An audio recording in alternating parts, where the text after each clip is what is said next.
Sometimes the worst day of your life becomes the moment that defines who you really are. Sometimes getting fired from the job you thought would be your forever career becomes the universe's way of putting you exactly where you need to be. And sometimes when you think you've lost everything, two military helicopters screaming through the sky will remind you that some things matter more than a paycheck, more than pride, and more than the safety of staying invisible. Sarah Martinez never believed in fate until the day she cleaned out her hospital locker for the last time, walked to her car with tears burning her eyes, and heard the sound that would change everything, the thunderous roar of rotors cutting through the desert air, carrying voices that would shout her name across an impossible distance, in a moment when being the right person in the right place would mean the difference between life and death for people she'd never met. This is the story of a nurse who thought she'd failed until the moment she discovered what it really means to save a life. Sarah Martinez had always believed that doing your best was enough. She believed that caring deeply, working extra shifts and never giving up on a patient would protect her from the harsh realities of hospital politics. On Tuesday morning, as she sat across from Dr. Harrison in his sterile office, watching him shuffle papers without meeting her eyes, she learned how wrong she had been. The words hit her like a physical blow. Budget cuts, restructuring, last hired, first fired, 23 years old, fresh out of nursing school, with student loans that felt like a mountain on her shoulders, and now unemployed. Dr. Harrison's voice became background noise as Sarah stared at the framed certificates on his wall, thinking about how proud her parents had been when she graduated, how her little sister had bragged to everyone that her big sister was going to save lives. "We'll provide a positive reference, of course," Dr. Harrison was saying, his voice carrying the practiced sympathy of someone who had delivered this speech before. "Your work here has been exemplary. It's just unfortunate timing with the hospital's financial situation." Sarah nodded numbly, accepting the envelope containing her final paycheck and termination paperwork. Her hands shook slightly as she signed the documents, and she hoped Dr. Harrison wouldn't notice. She had worked at Riverside General for 8 months, and in that time she had genuinely believed she was building something meaningful. The late-night shifts in the emergency room, the moments when she held a scared child's hand while doctors worked to save their parent, the times she had advocated for patients who had no one else to speak for them, all of it felt like it was being erased with the stroke of a pen. The walk from Dr. Harrison's office to the nurses' station felt like the longest journey of her life. Other nurses looked at her with a mixture of sympathy and relief. Sympathy that it was happening to her. Relief that it wasn't happening to them. Janet, the head nurse who had become something like a mentor, squeezed her shoulder as she passed. "This isn't fair, honey," Janet whispered. "You're one of the best natural nurses I've seen in 30 years. Don't let this break you." Sarah attempted a smile, but her face felt stiff and unnatural. She had cried enough for one day, she told herself. There would be time for more tears later in the privacy of her tiny apartment, where no one could see her fall apart. Cleaning out her locker was harder than she had expected. Each item she pulled out carried memories. The stethoscope her parents had given her for graduation, engraved with her initials. The small, succulent plant that Mrs. Chen from room 314 had given her, after Sarah had spent extra time teaching her daughter how to manage her mother's medication schedule. The photograph of her nursing school graduating class, all of them looking so confident and ready to change the world. She packed everything into a cardboard box that had once held medical supplies, trying not to think about how symbolic that felt. As she closed her locker for the last time, the metal door clanging shut with a finality that made her stomach hurt. She caught sight of herself in the small mirror inside. Her reflection looked younger than her 23 years, vulnerable in a way that made her uncomfortable. Her dark hair was pulled back in the neat bun she had perfected for work, but strands had escaped throughout the morning of stress and disappointment. Her brown eyes, usually bright with determination, looked dull and defeated. The elevator ride to the parking garage felt like descending into a new, uncertain chapter of her life. Other hospital employees chatted around her about shift schedules and patient updates, conversations that had been her daily routine just hours ago and now felt like a foreign language she was no longer allowed to speak. Outside, the Texas heat hit her like opening an oven door. August in San Antonio was merciless, and the sun, reflecting off the hospital's glass windows, made everything shimmer with an almost supernatural intensity. Sarah's small Honda Civic sat in the employee parking section where she would no longer be an employee tomorrow. She unlocked the car with trembling hands, tossing the cardboard box into the passenger seat with less care than its contents deserved. For a moment, she just sat behind the steering wheel, air conditioning blasting against her face, trying to figure out what came next. Her apartment rent was due in 2 weeks.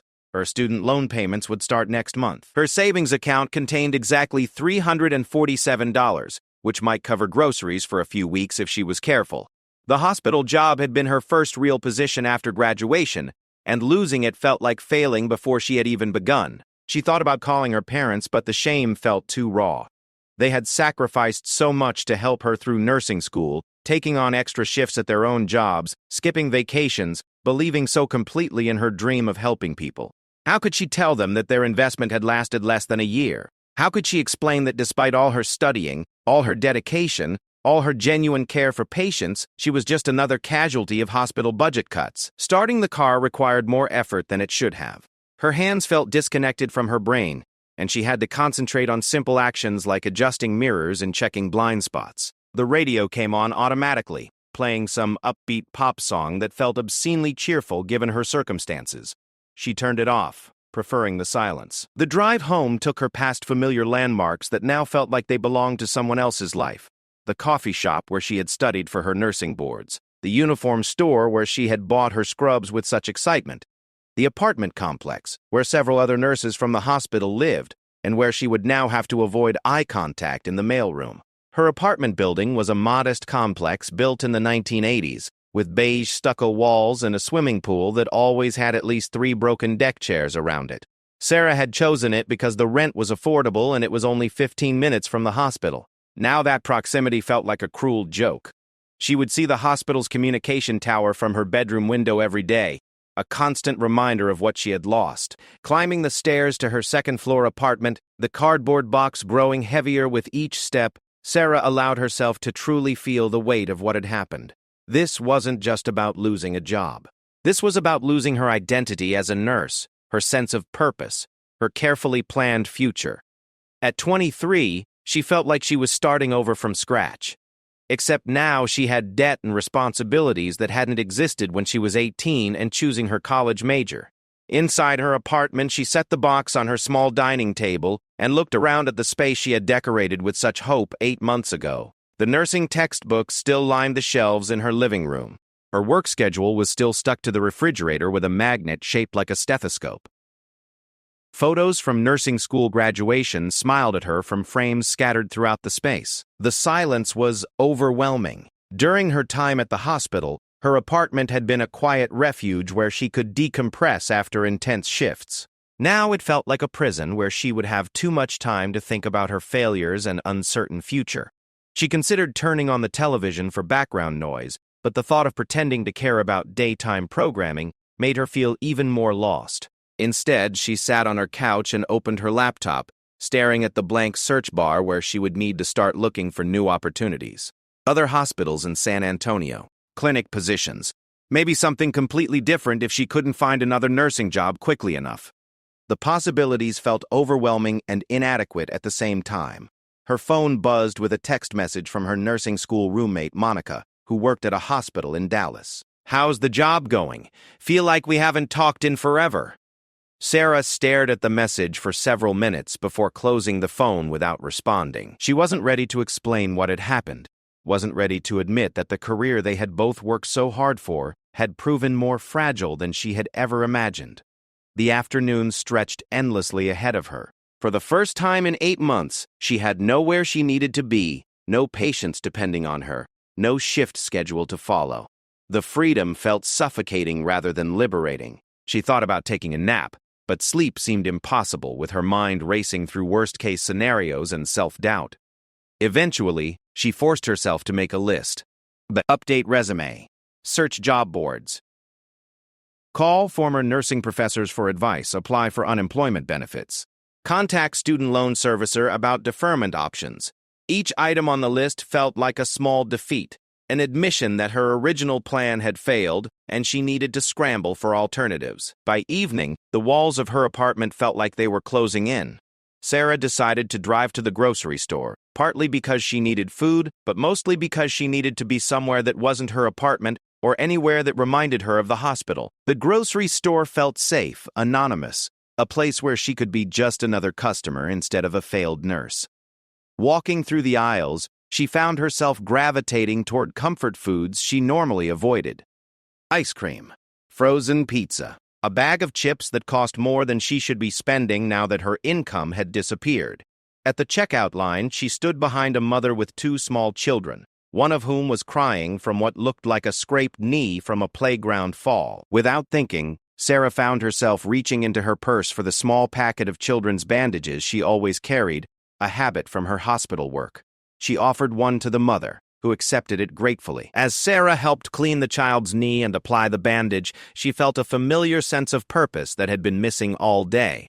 The little boy stopped crying and showed his mother the colorful bandage with pride. "Are you a nurse?" the mother asked, and Sarah's chest tightened.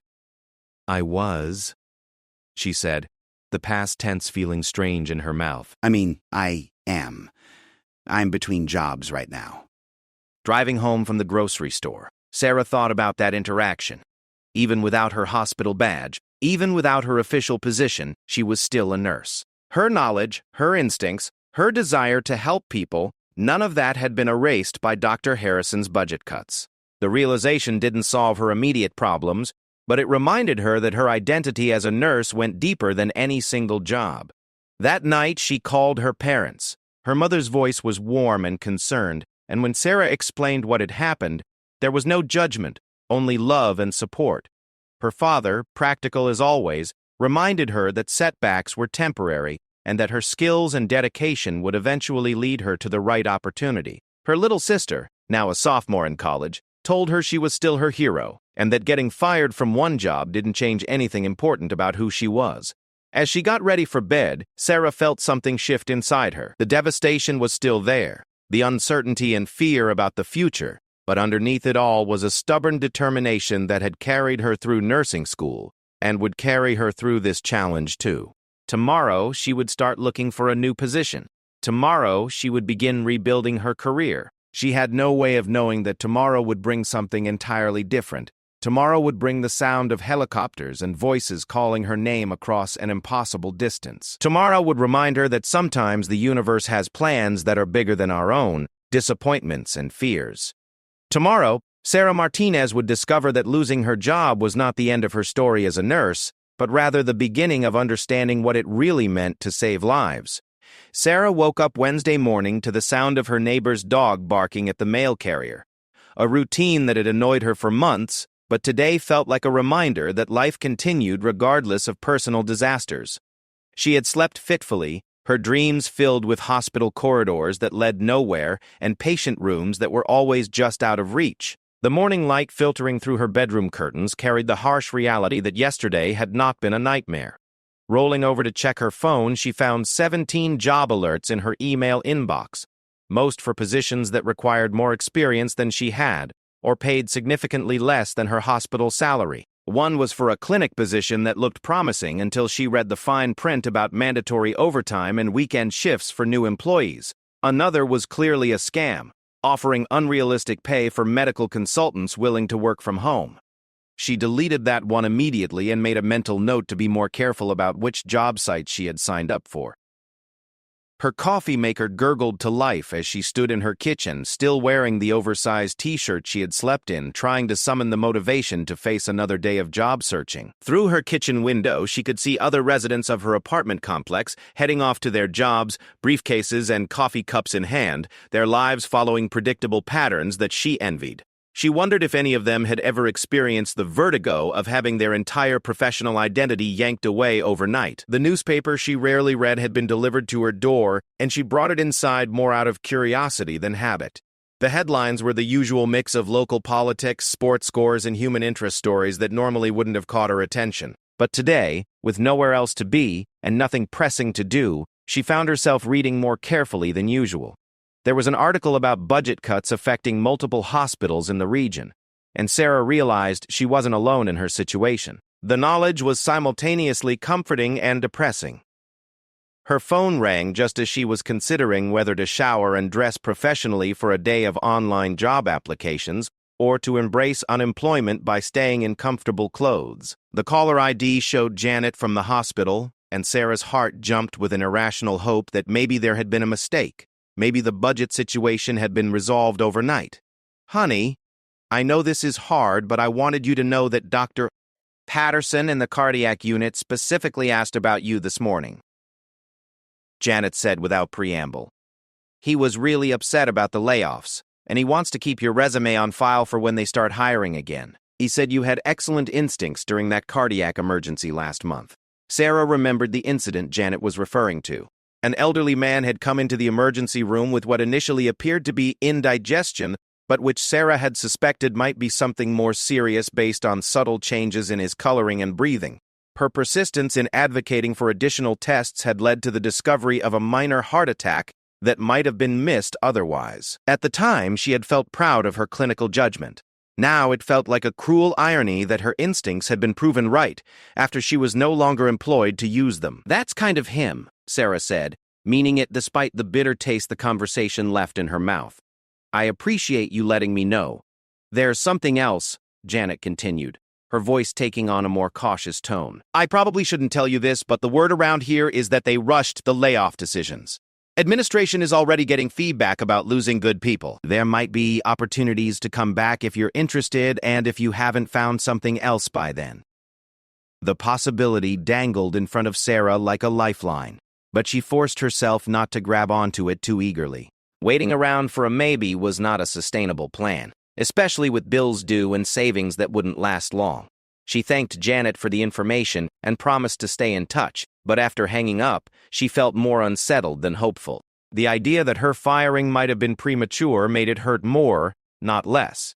Determined to be productive despite her emotional turmoil, Sarah spent the morning tailoring her resume for different types of positions. Clinic work required emphasizing her experience with routine care and patient education.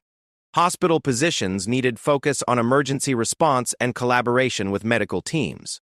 Home healthcare opportunities would value her communication skills and ability to work independently. Each version of her resume felt like she was reinventing herself, and she wondered if potential employers would see through the careful wording to the insecurity underneath.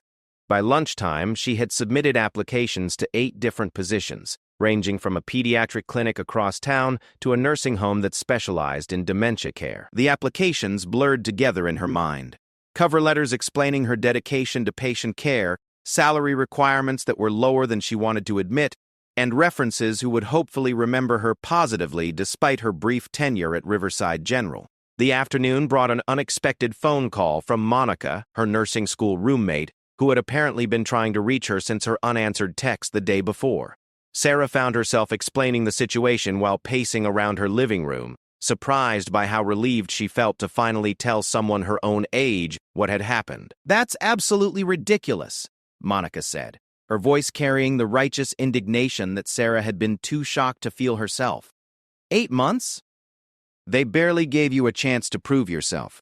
Are you sure there wasn't something else going on? Like were you butting heads with someone in administration? Sarah considered the question seriously. Had she been too outspoken during staff meetings? Had she unknowingly offended someone important? She replayed interactions with supervisors and colleagues, looking for clues she might have missed, but came up empty. If anything, she had been almost pathologically eager to please, volunteering for extra shifts and taking on tasks that other nurses avoided. "I honestly don't think so," she told Monica. Dr. Harrison said it was purely financial, and Janet confirmed that they let go of several people hired in the last year. "I think I was just unlucky with timing." "Well, their loss," Monica said firmly. "Remember Professor Williams always said that the right position would recognize our value? Maybe this is the universe pushing you toward something better." Sarah wanted to believe that, but sitting in her apartment with a pile of medical bills on her kitchen table and job applications pending in cyberspace, it was hard to see the bigger picture that Monica was describing. She appreciated her friend's optimism, but optimism didn't pay rent. After ending the call with Monica, Sarah decided she needed to get out of her apartment before she started climbing the walls. She had always found driving therapeutic, And with nowhere specific to be, she decided to explore parts of San Antonio she had never had time to visit during her busy hospital schedule. Maybe she would discover something new about the city. Maybe she would just clear her head with movement and scenery that didn't remind her of her problems.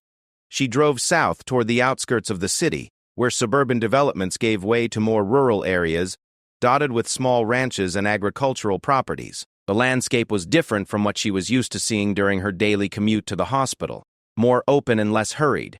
She passed a farmer's market that was closing for the day, vendors packing up unsold produce and crafts. A group of children played on a makeshift playground in a church parking lot while their parents chatted nearby. The normalcy of these scenes was both comforting and alienating. Everyone else was going about their regular Wednesday activities while she felt suspended in a strange limbo between her old life and whatever came next. She envied the certainty that seemed to surround other people, the confidence that tomorrow would be much like today, that their roles and responsibilities would continue unchanged. As she drove, she found herself thinking about the patients she had cared for during her time at Riverside General. Mrs. Garcia, the elderly woman who had been admitted with pneumonia and who had taught Sarah basic conversational Spanish during her recovery. Tommy, the 8-year-old who had broken his arm falling from a tree and who had made her a drawing of a nurse with superpowers. Mr. Williams, the veteran who had been brought in after a heart attack and who had talked about his granddaughter's upcoming graduation while Sarah monitored his vital signs. These people had trusted her with their care, had relied on her expertise and compassion during some of their most vulnerable moments. The connection she had formed with patients had been the part of nursing that fulfilled her most deeply, more than the technical skills or medical knowledge. Losing access to that kind of meaningful work felt like losing a part of herself. Her phone buzzed with a text message, and she pulled into the parking lot of a roadside diner to check it safely.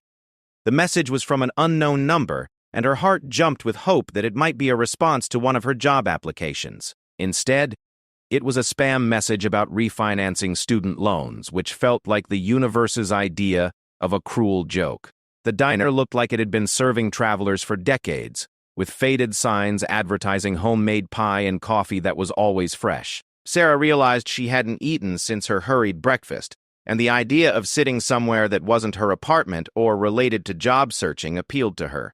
She locked her car and walked inside, grateful for the air conditioning and the comforting smell of comfort food.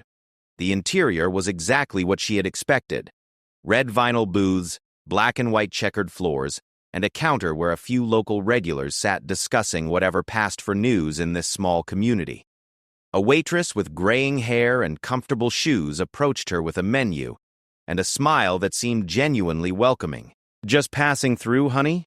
the waitress asked as Sarah settled into a booth near the window. "Something like that," Sarah replied, not wanting to explain her current situation to a stranger, but appreciating the human contact after a day of solitude. She ordered a grilled cheese sandwich and tomato soup, comfort food that reminded her of childhood lunches with her grandmother. As she waited for her meal, she watched the other customers and tried to imagine their lives. The man at the counter reading a farming publication. The young couple in the corner booth sharing a piece of pie. The truck driver studying a map while drinking coffee. All of them seemed to have clear destinations and purposes that she envied. When her food arrived, it tasted better than she had expected, and she found herself eating slowly, reluctant to finish and return to the uncertainty waiting for her back home. The waitress refilled her coffee without being asked and mentioned that the pie was especially good today if she was interested in dessert. Sarah declined politely but appreciated the kindness. As she paid her bill, the waitress mentioned that the local hospital was always looking for good nurses if she knew anyone in the field. Sarah's chest tightened at the casual comment, and she managed a non-committal response before escaping to her car. Even in this random roadside stop, her former profession seemed to follow her. The drive back to her apartment complex felt shorter than the journey out, as if reality was pulling her back toward her problems with gravitational force. As she parked in her designated space, she noticed that her neighbor's car was missing, and she remembered that he worked night shifts at a manufacturing plant. She envied his certainty about where he would be tonight and every night for the foreseeable future.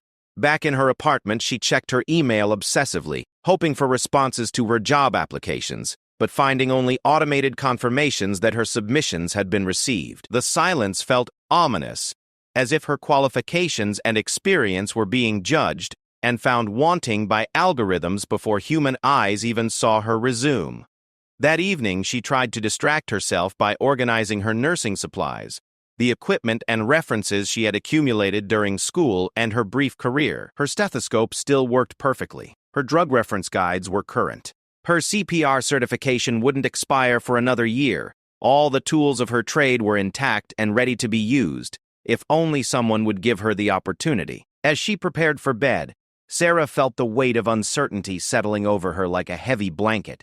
Tomorrow would bring another day of job searching, another day of waiting for responses that might never come, another day of questioning whether she had chosen the right career path. She had no way of knowing that tomorrow would also bring the sound that would change everything. The rhythmic thunder of military helicopters carrying an emergency that would remind her exactly why she had become a nurse in the first place. Thursday morning arrived with the kind of oppressive heat that made the air shimmer like water above the asphalt. Sarah had managed only a few hours of restless sleep, her mind cycling through worst-case scenarios about her financial future and the growing possibility that she might have to move back in with her parents. The thought made her stomach clench with a mixture of gratitude and humiliation. At 23, returning home felt like admitting defeat before her adult life had really begun. She forced herself through the motions of a normal morning routine, though nothing about her situation felt normal. Shower, coffee, check email for job responses that weren't there. The silence from potential employers was becoming deafening, and she wondered if she was being too selective, or if her brief employment history was actually working against her in ways she hadn't anticipated. Maybe hospitals preferred nurses with either much more experience or fresh graduates who could be trained from scratch, leaving her in an awkward middle ground. By 10 in the morning, she had exhausted her productive activities for the day. Her resume was polished to perfection. Her interview outfit was ready. Her references had been contacted and were prepared to speak positively about her skills and character. Now there was nothing to do but wait, and waiting had never been one of Sarah's strengths. She had always been someone who solved problems through action, not patience. Desperate for something to occupy her mind, she decided to clean her apartment with the kind of thoroughness that usually only happened before important visitors or major holidays. She scrubbed baseboards that didn't need scrubbing, organized closets that were already organized, and wiped down surfaces that were already clean. The physical activity helped burn off some of her nervous energy, but it also gave her too much time to think. As she worked, her mind kept returning to the patients she had cared for at Riverside General. There was something profoundly unsettling about the idea that those people had trusted her with their health and safety, and now she was unemployed and questioning her competence. It felt like a betrayal of that trust, even though she knew logically that budget cuts had nothing to do with her abilities as a nurse. Around noon, she decided she needed to get out of her apartment again. The walls felt like they were pressing in on her, and she couldn't shake the feeling that she was wasting time that should be spent more productively, even though there was nothing productive left to do. She grabbed her car keys and headed for the door, not sure where she was going but certain she couldn't stay inside any longer. The heat outside was punishing, even for someone who had lived in Texas her entire life. The sun seemed to press down on everything with personal malice, making the air thick and difficult to breathe. Sarah's car had been sitting in the parking lot long enough that the steering wheel burned her hands when she first touched it, and the seatbelt buckle was almost too hot to handle. She drove aimlessly through neighborhoods she rarely visited, past strip malls and chain restaurants and housing developments that all looked variations on the same theme. San Antonio was sprawling and diverse, but from inside an air-conditioned car on a Thursday afternoon, it felt monotonous and endless. She considered stopping at a movie theater for the air conditioning and the distraction, but the idea of sitting alone in the dark watching other people's fictional problems felt depressing rather than entertaining. Eventually, she found herself on a highway heading toward the outskirts of town, where the urban landscape gradually gave way to more rural areas. She had no particular destination in mind, but the movement felt better than sitting still, and the scenery provided something to focus on besides her anxious thoughts.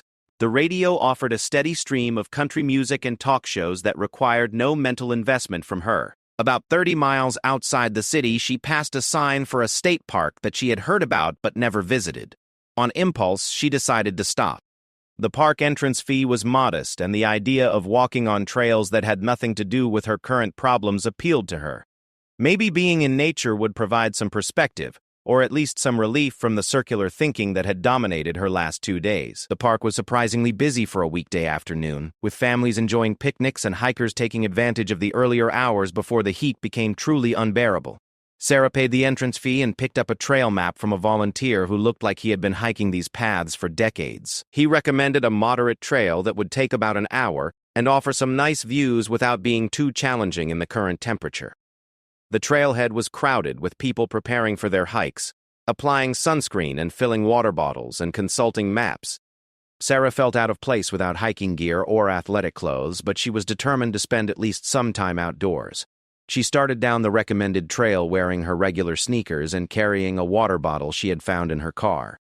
Walking helped clear her head in a way that driving hadn't. The physical exertion required just enough focus to quiet her mental chatter, and the natural surroundings provided a welcome change from the urban environment where she had been stuck. The trail wound through areas of scrub brush and rocky outcroppings that were home to birds and small animals she rarely noticed in her daily life. About 20 minutes into her hike, she encountered an elderly man sitting on a bench beside the trail, breathing heavily and looking distressed. Her nursing instincts kicked in immediately, and she approached him with the kind of calm concern that had become second nature during her hospital work. "Are you feeling all right, sir?" she asked, noting that his face was flushed and he was sweating more profusely than the heat alone would explain. "Just catching my breath," he said. But his voice carried a strain that suggested something more serious than normal exertion. "Probably bit off more than I could chew with this heat." Sarah introduced herself and asked if she could check his pulse, explaining that she was a nurse. The man, who said his name was Frank, seemed relieved to have someone with medical training nearby. His pulse was rapid and irregular, and his skin felt clammy despite the heat. When she asked about his medical history, he mentioned a heart condition and blood pressure medication that he sometimes forgot to take. "Frank, I think we should get you back to the trailhead and maybe have someone take a look at you," Sarah said gently. "Have you been taking your medication regularly?" Frank admitted that he had forgotten his morning pills in his rush to meet friends for their weekly hiking group. As Sarah helped him to his feet, she noticed that his balance was unsteady and his breathing remained labored despite the rest. Her clinical assessment suggested that he might be experiencing a cardiac event, but she couldn't be certain without proper equipment. The walk back to the trailhead felt endless as Sarah supported Frank and monitored his condition. Other hikers offered assistance when they saw an elderly man obviously in distress, and Sarah found herself naturally taking charge of the situation, directing one person to call ahead to park rangers and asking another to bring Frank's hiking companions back from further up the trail. At the trailhead, Sarah was relieved to find that park rangers were already responding to the call. She provided them with a quick assessment of Frank's condition and her observations about his symptoms, using the medical terminology and systematic thinking that felt as natural as breathing. The rangers had basic medical training and equipment, but they agreed with her recommendation that Frank needed to be evaluated at a hospital. As they waited for an ambulance, Frank's wife arrived, having been contacted by the park rangers. She was clearly frightened but trying to stay calm, and Sarah found herself providing the kind of reassurance and explanation that she had given to countless family members during her time at Riverside General. She explained what she had observed, what the rangers were doing, and what would likely happen at the hospital. "Thank God you were here," Frank's wife said, squeezing Sarah's hand. "I don't know what would have happened if he had been alone when this started." The ambulance arrived within 15 minutes, and the paramedics took over Frank's care with the kind of professional competence that Sarah recognized and respected. Before they left, the lead paramedic asked her about her assessment and observations, clearly valuing her input as a fellow healthcare professional. For the first time in days, Sarah felt useful and competent, reminded of why she had chosen nursing in the first place. After the ambulance departed, Sarah sat in her car for several minutes, processing what had just happened. The encounter with Frank had reminded her that medical emergencies didn't respect schedules or employment status. People needed help regardless of whether she currently had a job, and her training and instincts were still intact regardless of her employment situation. The drive back to town felt different than her earlier aimless wandering. She had been reminded of her purpose and capabilities, even if she currently didn't have a formal way to use them. The interaction had also reinforced her commitment to finding another nursing position, not just for financial reasons, but because she genuinely wanted to continue helping people like Frank. Her phone rang as she was navigating back onto the main highway. The caller ID showed a number she didn't recognize, and her heart jumped with hope that it might be a response to one of her job applications. Instead, it was Frank's wife calling to let her know that he was stable at the hospital and the doctors had confirmed he was experiencing a mild cardiac episode that would require medication adjustments but wasn't life-threatening. The doctors said you probably saved his life by recognizing the symptoms and getting help so quickly, she told Sarah. I wanted to make sure you knew how grateful we are. After hanging up, Sarah felt a complex mixture of emotions, pride in her clinical judgment, and ability to help someone in need, sadness that she wasn't currently working in a setting where she could use those skills regularly, and a renewed determination to find a way back into nursing, no matter how long it took or how many applications she had to submit. As she approached her apartment complex, she noticed unusual activity in the sky above the city. Military helicopters were flying in formation toward the southwest, their distinctive silhouette and sound marking them as different from the medical helicopters she was familiar with from the hospital.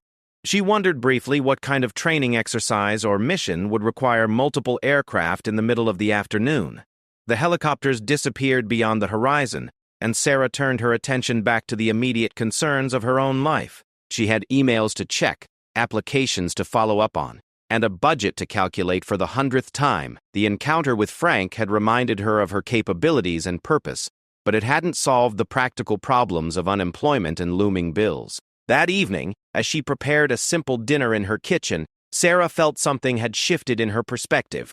The encounter with Frank had been a reminder that her value as a nurse wasn't dependent on having a current job or a perfect employment history. Her knowledge, skills, and instincts were intact, ready to be used when the right opportunity presented itself. She still had no way of knowing that the helicopters she had seen were carrying wounded soldiers from a training accident at a nearby military base. She couldn't predict that communication failures and equipment problems would soon create an emergency situation that would require exactly her combination of skills and availability. Tomorrow would bring the sound that would change everything.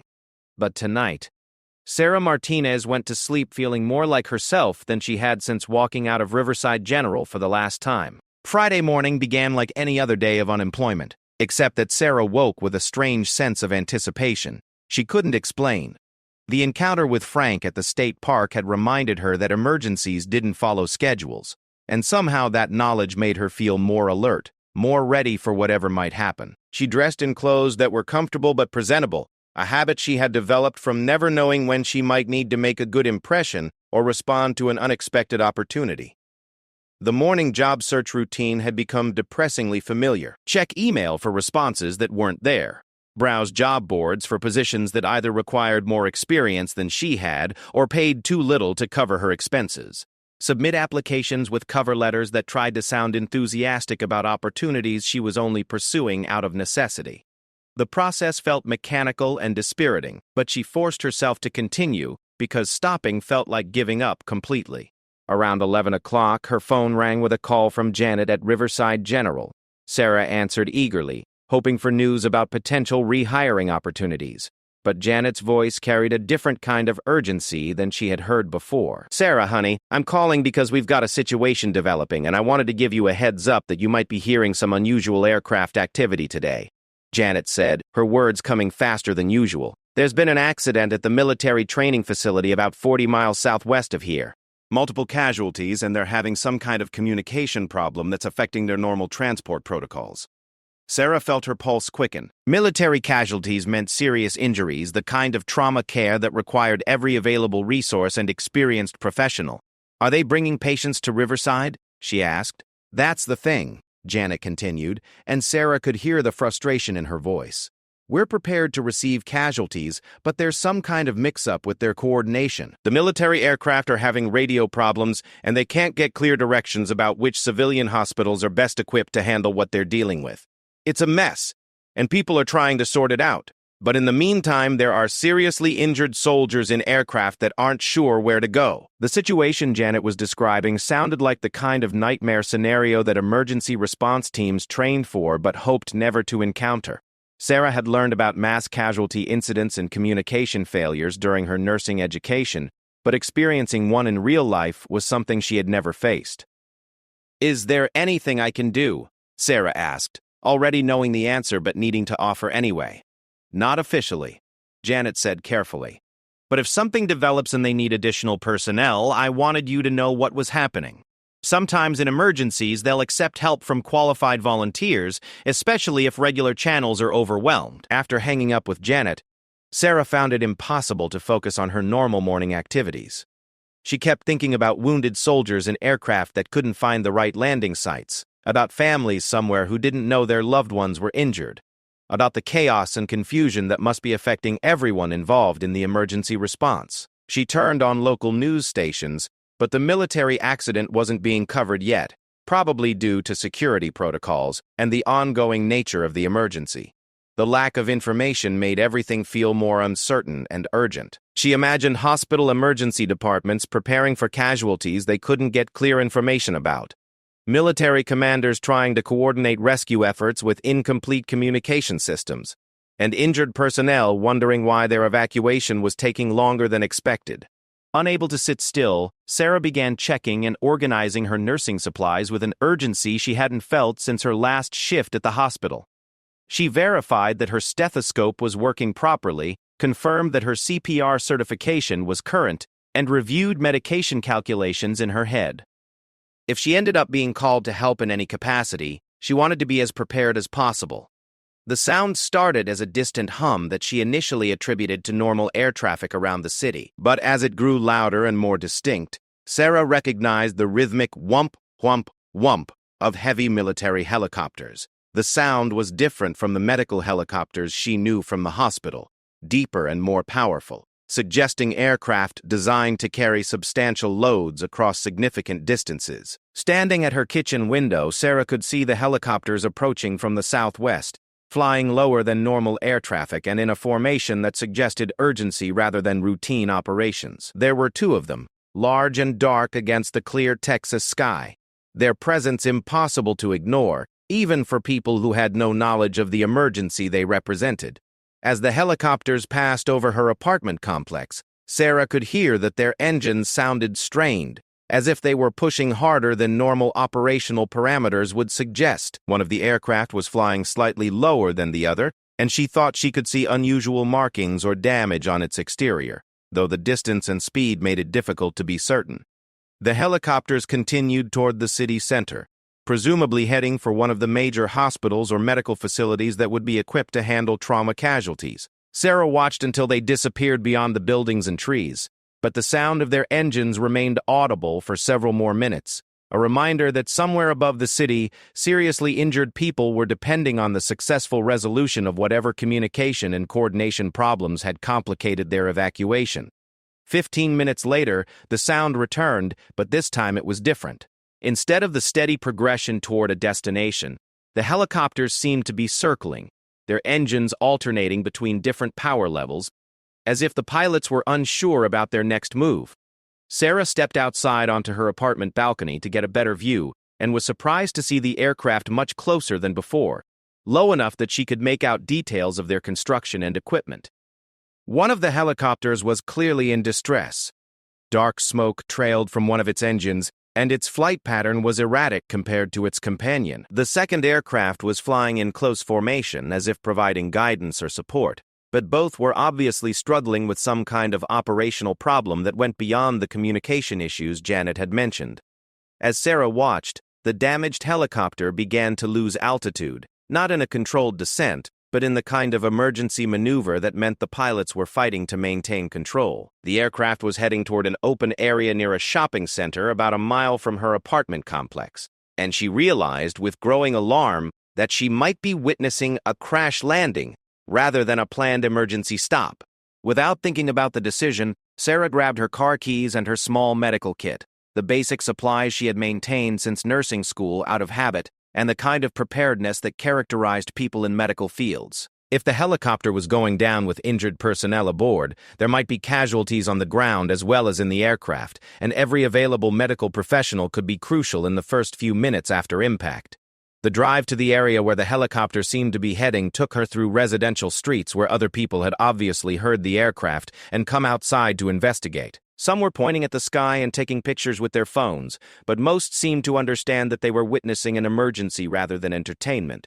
Sarah drove as quickly as traffic would allow, trying to calculate how long it would take emergency responders to reach the area, if the helicopter actually went down. She arrived at the shopping center parking lot just as the damaged helicopter touched down hard, about 200 yards away, in what appeared to be an open field behind the commercial buildings. The impact sent up a cloud of dust and debris, and even from her distance, Sarah could see that the landing had been anything but controlled. The second helicopter circled overhead, apparently trying to provide assistance or communication, but unable to land safely in the same area. Emergency sirens were already audible in the distance, but Sarah knew from her hospital experience that the first few minutes after a trauma incident were critical for survival. She parked as close as she safely could and ran toward the downed helicopter, her medical training overriding any concerns about her own safety or her current unemployment status. As she approached the aircraft, she could see movement inside the passenger compartment, which meant at least some of the people aboard were conscious and mobile. The helicopter's crew was working to shut down systems and secure the aircraft, while several people in military uniforms were helping others exit through the main cargo door. Sarah could immediately assess that while the crash landing had been dramatic, it appeared that the aircraft's safety systems and the skill of the pilots had prevented a catastrophic outcome. "I'm a registered nurse," Sarah called out as she reached the group of people surrounding the helicopter. "Is anyone injured?" A man in military fatigues who appeared to be in charge turned toward her with obvious relief. "Ma'am, we've got 3 personnel with injuries from the original training accident, plus 2 crew members who may have been hurt in the landing. Our medic was injured in the initial incident, and we've been trying to get these people to proper medical care for over an hour." Sarah's nursing instincts took over completely, pushing aside any uncertainty about her authority or current employment status. This was exactly what she had been trained for, and the people in front of her needed help regardless of whether she currently had a job at a hospital. She quickly assessed the visible casualties, noting that 2 of the injured appeared to have fractures or other orthopedic injuries, while a third was showing signs of a possible concussion or head trauma. "What's your biggest medical concern right now?" she asked the military commander, already moving toward the most seriously injured person. "At 1, he said, pointing to a young soldier who was conscious but appeared disoriented and was bleeding from a head wound. He was unconscious for several minutes after the initial accident, and he's been getting worse during transport." Sarah knelt beside the injured soldier and began the systematic assessment that had become second nature during her hospital training. She checked his pupils, assessed his level of consciousness, and examined the head wound to determine whether it was superficial or potentially serious. Her examination suggested a significant concussion with possible intracranial pressure, exactly the kind of emergency that required immediate hospital care. As she worked, she could hear the approaching sirens getting closer, and the second helicopter was maintaining its overhead position, apparently serving as communication relay for the ground situation. But the soldier under her care needed interventions that couldn't wait for the arrival of ambulances, and Sarah found herself making the kind of rapid clinical decisions that defined emergency nursing. "Do you have any medical supplies on board?" she asked the commander. "Basic field supplies, but nothing sophisticated," he replied. "Our regular medic has the advanced equipment, but he's one of the casualties." Sarah instructed the military personnel to help position the head-injured soldier for optimal breathing and circulation while she examined the other casualties.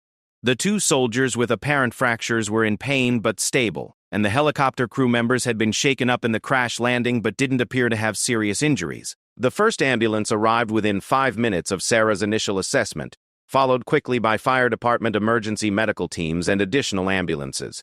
As the professional emergency responders took over patient care, Sarah provided them with rapid, thorough reports on her findings and the interventions she had initiated. "Are you with the flight crew?"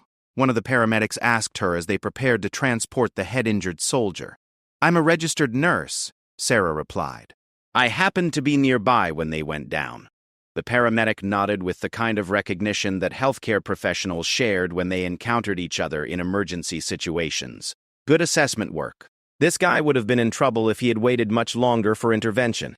As the casualties were loaded into ambulances and transported to area hospitals, Sarah found herself standing in the field beside the damaged helicopter, still holding her medical kit and trying to process what had just happened. In the space of less than an hour, she had gone from unemployed nurse checking job boards to first responder at a military aircraft emergency, using every skill she had learned in nursing school and during her brief hospital career. The military commander approached her as the emergency vehicles departed. Ma'am, I want to thank you for what you did here. You may have saved that soldier's life, and you definitely made a difference for all of our people. Do you mind if I ask your name for our incident report? Sarah Martinez, she replied, still feeling slightly surreal about the whole situation. I just did what any nurse would do. But even as she said it, Sarah knew that what had happened here was more significant than routine nursing care. She had been in exactly the right place at the right time, with exactly the right skills and availability to make a difference when people desperately needed help. The universe, it seemed, had its own plans for how her nursing career would continue. Plans that had nothing to do with hospital hiring committees or budget cuts. As she drove home, Sarah's phone was already ringing with calls from news reporters who had somehow gotten her contact information, but she ignored them. What mattered wasn't the attention or recognition, but the reminder that being a nurse was about more than having a job title or working in a specific facility. It was about being ready to help when help was needed, regardless of circumstances or employment status. Tonight, somewhere in San Antonio hospitals, soldiers were receiving the care they needed because she had been available and prepared to act when a crisis developed. Tomorrow would bring new challenges and continued uncertainty about her career future, but today had reminded her exactly why she had become a nurse in the first place. The phone calls started before Sarah had even finished her morning coffee on Saturday. News outlets that had somehow tracked down her contact information wanted interviews about her role in the helicopter emergency. A local television station wanted to film a segment about civilian heroes. The Military Public Affairs Office wanted to arrange a formal recognition ceremony. Sarah politely declined all of them, explaining that she had simply done what any nurse would do in the same situation. What she couldn't explain because she was still processing it herself was how profoundly the experience had affected her understanding of what it meant to be a nurse. For the first time since being fired from Riverside General, she felt certain about her professional identity in a way that had nothing to do with employment status or institutional approval. She was a nurse because that's who she was, not because of where she worked or who signed her paychecks. The most meaningful call came from Colonel Martinez, no relation, despite the shared surname, from the military base where the training accident had occurred. He wanted to provide an update on the injured soldiers and to discuss something that might interest her professionally. All 5 casualties were expected to make full recoveries, largely because of the quality of emergency care they had received both during transport and immediately after the helicopter incident. Ms. Martinez, I've been in contact with the civilian hospitals that treated our personnel, and multiple doctors have specifically mentioned your initial assessment and emergency care, the colonel explained. Your interventions for the soldier with the head injury likely prevented a much more serious outcome. The emergency room physician said your documentation and handoff to the paramedics was better than what they usually receive from some experienced emergency medical technicians. Sarah felt a flush of professional pride, but the colonel wasn't finished. I'm calling because our medical corps has an ongoing partnership with civilian hospitals in this region for emergency response training and personnel exchange. After what happened yesterday, I've been authorized to explore whether you might be interested in a position that would utilize your skills in both military and civilian emergency medical situations. The opportunity the colonel described was unlike anything Sarah had imagined when she started her nursing career. The position would involve training with military medical units, providing backup support for civilian emergency responses, and working in a trauma center that served both military personnel and civilians. The salary was competitive, the benefits were comprehensive, and the work would be exactly the kind of high-stakes emergency nursing that had drawn her to the profession in the first place. I would need to know more details, of course, Sarah said, trying to keep her voice professional despite her growing excitement. But yes, I would definitely be interested in learning more about this opportunity. They arranged to meet the following week for a formal interview and tour of the facilities. As Sarah hung up the phone, she realized that getting fired from Riverside General, as devastating as it had felt at the time, had led directly to her being available and geographically positioned to help during an emergency that had now opened a door to a career opportunity she never could have pursued while employed elsewhere. Later that morning, Janet called with news that was both vindicating and irrelevant to Sarah's current situation. Riverside General had reversed its decision about the recent layoffs and was offering to rehire all the nurses who had been let go, with full benefits and retroactive pay for the time they had been unemployed. The hospital administration had realized that the budget cuts had compromised patient care, and that losing experienced nurses had been a false economy. "They want you back, honey," Janet said, her voice carrying both excitement and uncertainty. "Dr. Patterson specifically requested that you be offered your old position, and they're willing to provide a salary increase as an incentive to return." 6 days ago, this phone call would have felt like salvation, like validation that she belonged in nursing and that her termination had been an unfair mistake. Now, with the military medical position on the horizon and a clearer understanding of her own capabilities and preferences, the offer felt like a step backward rather than forward. She thanked Janet sincerely for advocating for her and asked for a few days to consider the opportunity, but she already knew what her answer would be. The weekend brought a steady stream of unexpected contacts. Monica, her nursing school roommate, called after seeing news coverage of the helicopter incident online. Her parents called, having heard about their daughter's involvement in a military emergency through the local news before Sarah had a chance to tell them herself. Neighbors she barely knew stopped her in the apartment complex parking lot to ask if she was the nurse they had seen on television, even though she had successfully avoided most of the media attention. Most meaningfully, she received a card in the mail from Frank, the elderly hiker she had helped at the state park just 3 days earlier. His wife had tracked down her address somehow and wanted to update her on his condition and express their continued gratitude for her quick thinking and assistance. Frank was recovering well from his cardiac episode, and his doctors had adjusted his medications to prevent similar incidents in the future. "We've been telling everyone about the angel nurse who appeared on the hiking trail just when we needed her most," the note read. "Little did we know you would be helping other people in even more dramatic ways just a few days later. Some people are just meant to be where they're needed most." Reading Frank's note, Sarah was struck by the pattern that seemed to be emerging in her life. Every time she found herself in a situation where she could use her nursing skills to help someone, she was reminded not only of her competence, but of her sense of purpose. The hospital job had provided structure and steady income, but these unplanned encounters with people who needed medical help had provided something more essential: confirmation that she was living the life she was meant to live. Sunday brought a different kind of phone call, one that would have seemed impossible just a week earlier. The call came from Dr. Elizabeth Chen, the chief medical officer of San Antonio's largest trauma center and teaching hospital. Dr. D.A.S. Chen had been contacted by military medical leadership about the helicopter incident and had reviewed the reports of Sarah's emergency response care.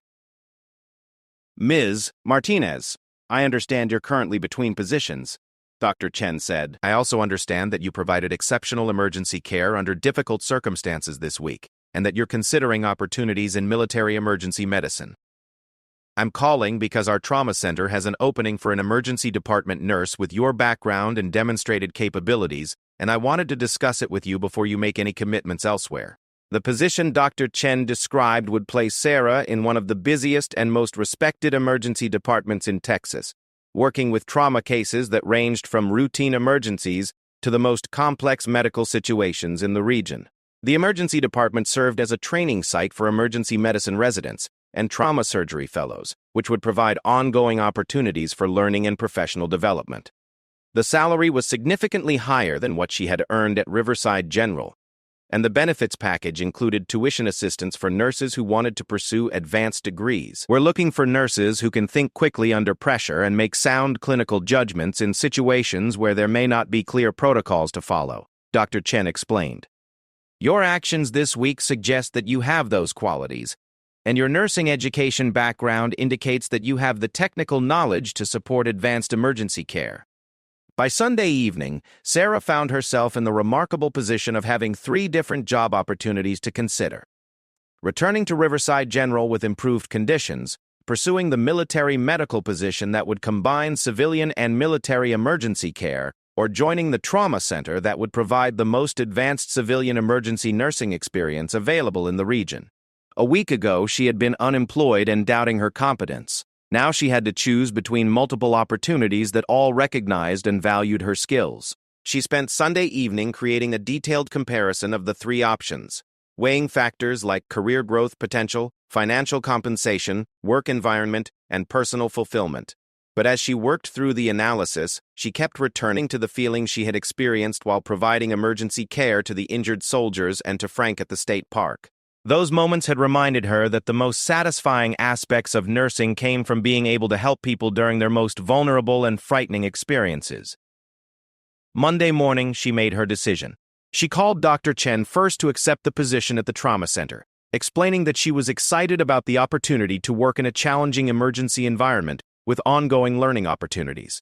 The position would start the following week, giving her time to complete the orientation process and familiarize herself with the trauma center's protocols and procedures. Next, she called Colonel Martinez to thank him for the military medical opportunity and to explain that she had decided to pursue civilian emergency medicine, at least for the immediate future. He was understanding and mentioned that the military would be interested in collaborating with her in her new position if opportunities for joint training or emergency response arose. Finally, she called Janet at Riverside General to decline their offer to return, explaining that she had accepted a position that would provide better opportunities for professional growth in emergency nursing. Janet was disappointed but not surprised, and she wished Sarah well in her new career direction. The conversation with Janet brought an unexpected sense of closure to the experience of being fired. Sarah realized that she was no longer angry or hurt about the termination. Instead, she was grateful that it had forced her out of a comfortable but limited situation and into circumstances that had revealed capabilities she hadn't known she possessed. Getting fired had been devastating at the time, but it had also been necessary for her to discover what kind of nurse she really wanted to be. Tuesday morning, Sarah drove to the trauma center for her first day of orientation, wearing new scrubs and carrying the same medical equipment that had seemed so useless during her week of unemployment. As she parked in the employee garage and walked toward the hospital entrance, she felt a confidence and excitement about her nursing career that had been missing during her time at Riverside General. The orientation process was comprehensive and demanding, covering everything from the trauma center's approach to emergency care to the specific protocols for different types of critical patients. Sarah was paired with an experienced emergency nurse named Kevin, who had worked in trauma centers for 15 years and had a reputation for being an excellent teacher as well as an outstanding clinician. Emergency nursing is different from floor nursing or clinic nursing, Kevin explained as they reviewed the emergency department layout. Everything happens faster, you have less complete information about patients, and you have to be comfortable making clinical judgments with limited data. Some nurses love the intensity and challenge. Others find it too stressful and unpredictable. As Kevin spoke, Sarah thought about her experiences over the past week, from helping Frank on the hiking trail to providing emergency care after the helicopter crash. She had discovered that she thrived in situations that required quick thinking and confident action, that she was capable of providing competent care even when circumstances were chaotic and stressful. "I think I'm ready for the challenge," she told Kevin, and she meant it completely. By the end of her first week at the trauma center, Sarah knew she had found the right fit for her skills and interests. The work was demanding and sometimes emotionally difficult, but it was also exactly the kind of nursing that made her feel most alive and engaged. Every shift brought different challenges and different opportunities to make a real difference in people's lives during their moments of greatest need. 3 months later, Sarah received a letter from the young soldier whose head injury she had treated after the helicopter crash. He had made a complete recovery and was back on active duty, but he wanted to thank her for her care during what he described as the scariest experience of his life. The letter included a photograph of him with his family taken during his recovery leave, and a note explaining that his wife and children wanted to thank the nurse who had helped save their husband and father. Reading the letter in the trauma center break room during a quiet moment between patient cases, Sarah reflected on the journey that had brought her from unemployed and uncertain to confident and professionally fulfilled.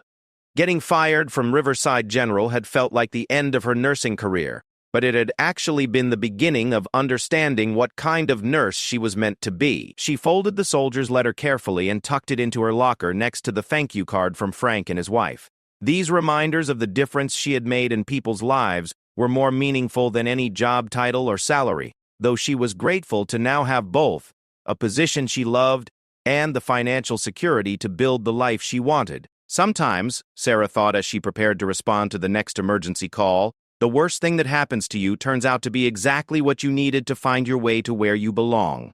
Sometimes, getting fired becomes the first step toward finding your calling. And sometimes, When you're ready to help, and the universe needs someone to be in the right place at the right time, everything works out exactly as it should.